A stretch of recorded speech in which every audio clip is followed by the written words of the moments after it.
이 시간 은혜 받으실 하나님 말씀은 에스겔 5장 1절에서 17절 말씀입니다. 에스겔서 5장 1절에서 17절 말씀, 구약성경 1155면쯤에 있습니다. 에스겔서 5장 1절에서 17절 우리 한 절씩 교독하시고 마지막 절 함께 읽겠습니다. 너 인자야, 너는 날카로운 칼을 가져다가 삭도로 삼아 내 머리털과 수염을 깎아서 저울로 달아 나누어 두라.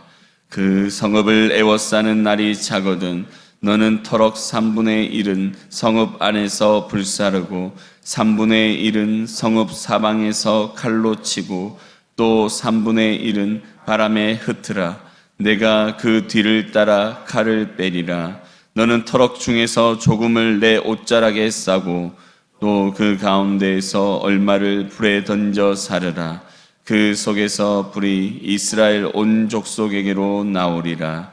주 여호와께서 이와 같이 이르시되 이것이 곧 예루살렘이라. 내가 그를 이방인 가운데 두어 나라들이 둘러있게 하였거늘 그가 내 규례를 거슬러서 이방인보다 악을 더 행하며 내 율례도 그리함이 그를 둘러있는 나라보다 더하니 이는 그들이 내 규례를 버리고 내 율례를 행하지 아니하였음이니라. 그러므로 나 주 여호와가 말하노라. 너희 요란함이 너희를 둘러싸고 있는 이방인들보다 더하여 내 율례를 행하지 아니하며 내 규례를 지키지 아니하고 너희를 둘러있는 이방인들의 규례대로도 행하지 아니하였느니라. 그러므로 나 주 여호와가 말하노라. 나 곧 내가 너를 치며 이방인의 목전에서 너에게 벌을 내리되 내 모든 가증한 일로 말미암아 내가 전무후무하게 내게 내릴지라. 그러한즉 내 가운데에서 아버지가 아들을 잡아먹고 아들이 그 아버지를 잡아먹으리라. 내가 벌을 내게 내리고 너희 중에 남은 자를 다 사방에 흩으리라. 그러므로 나 주 여호와가 말하노라. 내가 나의 삶을 두고 맹세하노니 내가 모든 미운 물건과 모든 가증한 일로 내 성소를 더럽혔은즉 나도 너를 아끼지 아니하며 긍휼을 베풀지 아니하고 미약하게 하리니 너희 가운데에서 3분의 1은 전염병으로 죽으며 기근으로 멸망할 것이요 3분의 1은 너희 사방에서 칼에 엎드러질 것이며 3분의 1은 내가 사방에 흩어버리고 또 그 뒤를 따라가며 칼을 빼리라. 이와 같이 내 노가 다한즉 그들을 향한 분이 풀려서 내 마음이 가라앉으리라. 내 분이 그들에게 다한즉 나 여호와가 열심으로 말한 줄을 그들이 알리라. 내가 이르되 또 너를 황무하게 하고 너를 둘러싸고 있는 이방인들 중에서 모든 지나가는 자의 목전에 모욕거리가 되게 하리니 내 노와 분과 중한 책망으로 내게 벌을 내린즉 너를 둘러싸고 있는 이방인들에게 내가 수치와 조롱거리가 되고 두려움과 경고가 되리라. 나 여호와의 말이니라. 내가 멸망하게 하는 기근의 독한 화살을 너에게 보내되 기근을 다하여 너희가 의뢰하는 양식을 끊을 것이라. 내가 기근과 사나운 짐승을 너희에게 보내 의롭게 하고 너희 가운데 전염병과 살육이 일어나게 하고 또 칼이 너희에게 임하게 하리라. 나 여호와의 말이니라. 아멘. 오늘 이 새벽에 아직도 사랑하시는 하나님이라는 제목으로 우리 함께 에스겔 5장 말씀을 나누실 때 큰 은혜가 있기를 간절히 소망합니다. 오늘 본문의 말씀은 에스겔서에서 하나님께서 이스라엘 백성들에게 또 경고를 주시는 메시지가 기록이 되어 있습니다. 에스겔 선지자는 이스라엘의 파수꾼으로서 하나님 앞에 부름을 받았습니다. 파수꾼의 역할은 모두가 잠들어 있는 밤에 깨어서 주변을 경계하여 적들이 쳐들어올 때 그 사실을 알려서 전쟁을 대비하도록 하는 데 있습니다. 이러한 파수꾼의 사명을 받은 이 에스겔은 이스라엘 백성들이 영적으로 잠들어서 하나님의 음성을 듣지 못하고 있는 그때 에스겔만큼은 영적으로 깨어서 하나님의 음성을 들으며 하나님께서 경고하시는 그 메시지를 듣고 이스라엘 백성들에게 그것을 전하여 가르침으로 하나님의 진노와 하나님의 심판을 대비하도록 하게 하는 이 역할을 이제 감당하게 되었습니다. 그리고 이 역할을 성실하게 감당할 것을 하나님께서 에스겔에게 요청하셨고, 그러므로 에스겔은 자신의 삶을 다해서 이제 그 역할을 감당하게 되어지죠. 때로는 430일 동안 극소량의 음식만을 가지고 물만을 가지고 견디면서 이스라엘 백성들에게 임하게 될 하나님의 심판을 경고하기도 하면서, 또 때로는 하나님께서 또 에스겔에게 수치스러운 그런 일을 스스로 자행하게 하고 그 일로 인해 이스라엘이 이러한 수치를 당하게 될 것이라는 그런 경고의 메시지를 몸소 전하기도 하였습니다. 그 말씀 가운데 오늘 본문의 내용이 에스겔 스스로가 수치를 당함으로 인해 이스라엘 백성들에게 앞으로 이스라엘이 어떠한 수치를 당할지를 경고하고 하나님의 무서운 심판이 임하게 될 것이라는 메시지를 선포하는 그 내용이 오늘 본문 가운데 나와 있죠. 먼저 오늘 본문 1절 2절 말씀 우리 다시 한번 읽겠습니다. 시작. 너 인자야, 너는 날카로운 칼을 가져다가 삭도로 삼아 내 머리털과 수염을 깎아서 저울로 달아 나누라 두라. 그 성읍을 애워싸는 날이 차거든 너는 터럭 3분의 1은 성읍 안에서 불사르고 3분의 1은 성읍 사방에서 칼로 치고 또 3분의 1은 바람에 흩으라. 내가 그 뒤를 따라 칼을 빼리라. 아멘. 먼저 하나님께서는 에스겔에게 날카로운 칼을 가져다가 그것을 삭도로 삼아 머리털과 수염을 깎을 것을 명령하십니다. 에스겔은 제사장으로 부름받은 사람이죠. 그런데 이러한 사람이 지금 머리털과 수염을 깎게 되는 하나님의 명령을 받게 됩니다. 그런데 이 머리털과 수염을 깎는 일은 제사장들에게 있어서는 부정하고 수치스러운 일이었습니다. 레위기 19장 27절 말씀에 보면 머리깔을 둥글게 깎지 말며 수염 끝을 손상하지 말며 라고 나와 있습니다. 머리를 깎는 일, 둥글게 깎는다라는 것은 머리가 이제 보이도록 이제 깎는다 이 말이죠. 그리고 수염 끝을 손상하지 말라 이 말은 수염 끝을 자르지 말라라는 이 말입니다. 자르거나 태우거나 이런 일들이 일어나지 않도록 조심할 것을 말합니다. 또 레위기 21장 5절 말씀에 보면 이렇게 나와 있습니다. 제사장들은 머리털을 깎아 대머리 같게 하지 말며 자기의 수염 양쪽을 깎지 말며 살을 베지 말고 라고 나와 있습니다. 어떻게 보면 하나님께서 이스라엘 백성들 가운데 제사장으로 세운 이 사람들이 이렇게 머리털을 깎거나 또 수염을 밀지 않게 하심으로 그들의 몸에 상처가 나고 또 이로 인해 제사장 직분을 온전히 감당하지 못하게 되는 이런 상황들이 생기지 않도록 하기 위해 이제 또 이런 법을 만드셨겠지만 제사장들에게 있어서 이렇게 머리를 깎고 수염을 깎는 일은 금지된 일이고 이것은 굉장히 부정한 일이었습니다. 하지만 지금 이 부정하고 수치스러운 일을 에스겔 스스로에게 하나님이 하라고 명령하십니다. 그리고 에스겔은 그렇게 하나님의 명령에 순종하게 됩니다. 그런데 이 털을 다 깎아서 모아서 저울에 달아서 정확하게 3분의 1을 나누라고 하십니다. 그냥 대충 나누는 것이 아니라 정확하게 3분의 1을 나누어 보관하라고 하십니다. 이것은 무엇을 의미하냐면 하나님께서 심판을 이제 앞으로 하실 텐데 이 경고의 메시지, 심판의 경고의 메시지가 저울을 달아 털을 3분의 1로 정확하게 나누듯이 반드시 정확하게 일어날 것에 대해 지금 경고하는 메시지가 됩니다. 하나님께서는 이처럼 이러한 행동을 통해 에스겔에게 이스라엘 백성들로 하여금 앞으로 하나님이 정말 심판을 내리실 텐데 이렇게 정확하게 심판하실 것이라는 이런 메시지를 전하게 만드시죠. 그리고 3분의 1로 나눠진 이 털은 하나님께서 이스라엘 가운데 이렇게 말씀하십니다. 3분의 1은 가져다가 불사르고 3분의 1은 사방에서 칼로 치고 3분의 1은 바람에 흩으라고 말씀하십니다. 그런데 이 2절에 나와 있는 이 하나님께서 에스겔에게 요구하신 행동의 그 자세한 내용이 12절에 본문에 기록되어 있습니다. 우리 12절 말씀 우리 다 함께 읽겠습니다. 너희 가운데에서 3분의 1은 전염병으로 죽으며 기근으로 멸망할 것이요 3분의 1은 너희의 사방에서 칼에 엎드러질 것이며 3분의 1은 내가 사방에 흩어버리고 또 그 뒤를 따라가며 칼을 빼리라. 아멘. 3분의 1을 불에 태웠는데 이 불에 태우다라는 것은 바로 전염병이나 기근을 통해 생명을 빼앗아가다라는 의미를 가지고 있습니다. 하나님께서 이제 이스라엘 백성들 가운데 3분의 1을 이렇게 죽게 할 것을 경고하고 계십니다. 또 3분의 1은 사방에 칼에 엎드러질 것이라고 말합니다.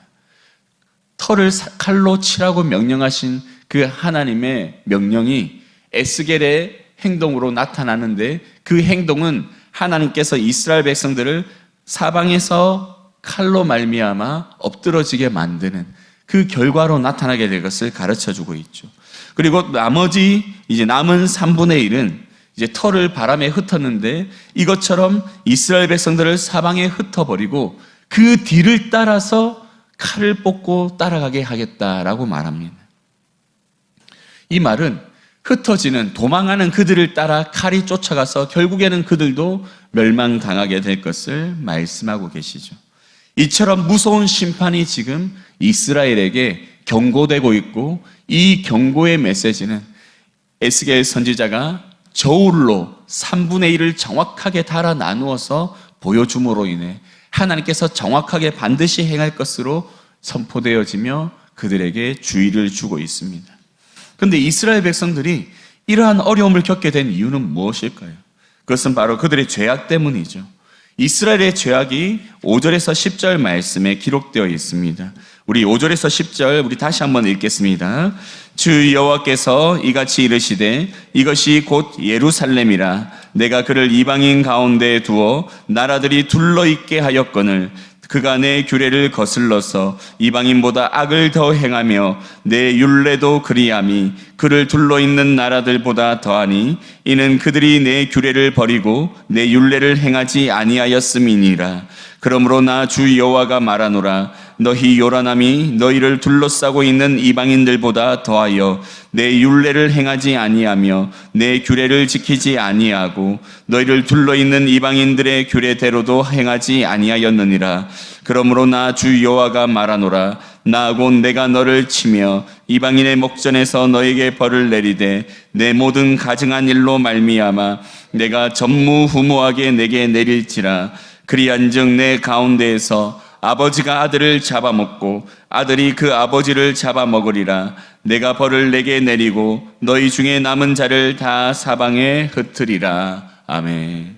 지금 하나님께서는 이스라엘이 규례와 율례를 지키지 아니함으로 인해 지금 이러한 진노를 내리시고 심판을 내리심을 말씀하고 계십니다. 그런데 그 이전에 하나님은 이미 이스라엘에게 경고하셨습니다. 경고하셔서 어떻게 하셨냐면 이스라엘을 이방의 나라들이 둘러싸도록 포위하도록 그래서 어려움을 겪도록 하나님께서는 그들에게 회개할 기회를 주셨죠. 이방의 나라들이 둘러싸고 있을 때 하나님께 구원을 간구하며 하나님께 회개하고 돌이키기를 하나님은 원하셨고 그 일을 행하심으로 이스라엘에게 회개의 기회를 주셨습니다. 하지만 이스라엘은 끝내 회개하지 않고 돌이키지 않았으며 계속해서 하나님의 율례와 규례를 어김으로 인해 지금 이러한 하나님의 진노를 받게 되었습니다. 그리고 하나님께서 말씀하십니다. 내 모든 가증한 일로 말미암아 전무후무하게 내게 진노와 심판을 내릴 것이다 라고 말씀하시죠. 그리고 그 예로 아버지가 아들을 잡아먹는 일이 생기고 아들이 아버지를 잡아먹는 일이 생길 것이라고 말씀하십니다. 이 얼마나 무서운 일인가요? 그런데 사랑하는 여러분, 우리가 이러한 하나님의 경고의 메시지를 볼 때 좀 의아스럽지 않습니까? 이처럼 이스라엘이 밉고 또 하나님의 진노가 커서 심판받을 대상이라면 이러한 경고 없이 바로 심판하시면 되는데 지금 하나님은 특별히 에스겔이라는 파수꾼을 세워서 그 입술을 통해 또다시 이스라엘 백성들에게 이 경고의 메시지를 전하게 하고 계십니다. 이러한 무서운 심판이 내려질 것을 하나님은 또 계속해서 전하여 가르치게 하십니다. 이것은 무엇을 의미하고 있습니까? 하나님이 이처럼 3분의 1은 전염병과 기근으로, 3분의 1은 칼에 죽고 3분의 1은 흩어져서 칼이 쫓아와서 그들을 결국 멸망하게 만들게 된 이 경고의 메시지를 주고 계신 이유는 바로 이스라엘 백성들을 아직도 사랑하심으로 말미암아 그들이 이러한 하나님의 진노를 피할 수 있도록 하나님은 그들에게 가르쳐 주시고 회개하기를, 돌아오기를 기다리고 계심을 보여주시기 위한 하나님의 사랑의 메시지인 줄 압니다. 그런데 이러한 하나님의 사랑의 메시지를 우리가 깨닫지 못하고 에스겔 선지서 이 글들을 읽게 되면 하나님이 정말 무서운 분이구나라고 하는 것으로 끝나버리게 되죠. 왜냐하면 결국 이스라엘 백성들은 이들 가운데 하나님의 말씀에 순종하지 않으므로 이보다 더한 그 심판을 경험하기 때문입니다. 그러나 우리가 반드시 기억해야 될 것은 이러한 무서운 심판을 여전히 경고하시고 가르치시고 깨닫게 하시는 하나님께서는 이스라엘 백성들로 하여금 돌이키기 원하시는 그 사랑을 아직 포기하지 아니하심으로 이러한 은혜를 베풀어 주셨다라는 것을 우리는 기억하고 오늘의 말씀을 읽어야 될 줄 압니다. 이러한 마음 안에서 우리가 오늘 말씀 가운데 우리 16, 17절 말씀 우리 다시 한번 읽겠습니다. 16, 17절 시작. 내가 멸망하게 하는 기근과 독한 화살을 너희에게 보내되 기근을 다하여 너희가 의뢰하는 양식을 끊을 것이라. 내가 기근과 사나운 짐승을 너희에게 보내 외롭게 하고 너희 가운데 전염병과 살육이 일어나게 하고 또 칼이 너희에게 임하게 하리라. 나 여호와의 말이니라. 아멘. 16, 17절 보면 하나님이 단호하게 말씀하십니다. 내가 멸망하게 하는 기근의 독한 화살을 너희에게 보내서 기근으로 너희를 죽게 하고 양식을 끊게 하고 칼로 너희들이 죽게 되어지고 또 너희들이 전염병과 살육이 일어나게 되어 너희들이 결국 망하게 될 것이다 라고 말씀하십니다. 하지만 이 메시지는 제가 아까 말씀드린 것처럼 아직도 사랑하시는 하나님의 메시지로 해석할 때 내가 이렇게 정말 멸망의 심판을 내리기 전에 빨리 돌아와라. 이 멸망의 심판이 너희에게 임하기 전에 빨리 돌아와라. 공의의 하나님인 내가 너희가 나의 율례와 규례를 어기고 이방을 따라 하나님 앞에서 우상을 숭배하며 악을 행할 때 내가 너희를 심판하지 않을 수 없는데 내가 결국 이러한 심판을 내리기 전에 너희들은 속히 돌아오라라고 하는 음성으로 우리는 해석해야 될 줄 압니다. 그리고 이러한 하나님의 은혜는 우리 가운데도 지금 임하고 있습니다. 하나님께서는 우리가 하나님 앞에 거룩한 성도의 삶을 살아가지 못할 때마다 하나님은 우리에게 말씀하시며 경고하시죠. 이러한 하나님의 진노가, 하나님의 심판이 너희에게 임하기 전에 너희는 속히 회개하라, 돌아오라 라고 하는 하나님의 메시지가 우리에게 주어지고 있습니다.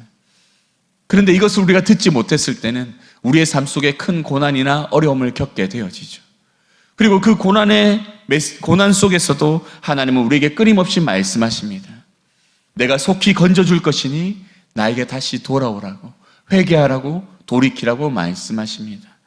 그리하여서 하나님께서 우리는 결국 다시 구원의 길로 온전히 기뻐하며 그 길을 걸어가도록 인도하시는 은혜를 베풀어 주시죠. 사랑하는 성도 여러분, 하나님이 우리에게 주시는 모든 일은 우리를 사랑하기 때문인 줄 압니다.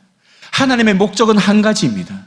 우리가 구원받는 백성으로서 하나님이 기뻐하시는 성도의 삶을, 구원의 길을 온전히 이 땅 가운데 걸어가는 것. 하나님은 이 목적 한 가지로 때로는 우리에게 은혜도 베풀어 주시고 때로는 우리를 책망하기도 하시며 때로는 우리를 고난 가운데 두시기도 하십니다. 이 모든 일들이 하나님이 우리를 사랑하셔서 주시는 이름을 기억하고 매일매일의 삶 속에서 하나님의 음성을 잘 듣고 기억하며 온전히 하나님의 말씀에 순종하여 거룩한 성도의 삶으로 나아가는 모든 성도님들 될 수 있기를 간절히 축원합니다. 아멘. 기도드리겠습니다. 사랑의 하나님 아버지, 오늘 우리에게 주신 말씀처럼 이스라엘 백성들에게 주시는 멸망의 메시지가 아직도 이스라엘을 사랑하시는 하나님의 메시지임을 기억하고 이러한 음성이 우리에게도 들려짐을 기억함으로 인해 오늘도 하나님의 음성에 귀 기울이고 순종하며 나가는 우리 모든 성도들 될 수 있도록 은혜 더하여 주시옵소서. 오늘도 우리와 함께 하실 줄 믿사옵고 또 오늘 하나님의 음성을 들을 때 순종하며 거룩한 삶을 살아가길 소망하오니 그 은혜로 우리를 인도하여 주실 줄 믿습니다. 하나님, 이러한 삶 속에 하나님을 더 깊이 따라가는 성도들 되게 하여 주시옵소서. 감사드리며 예수님의 이름으로 기도드립니다. 아멘.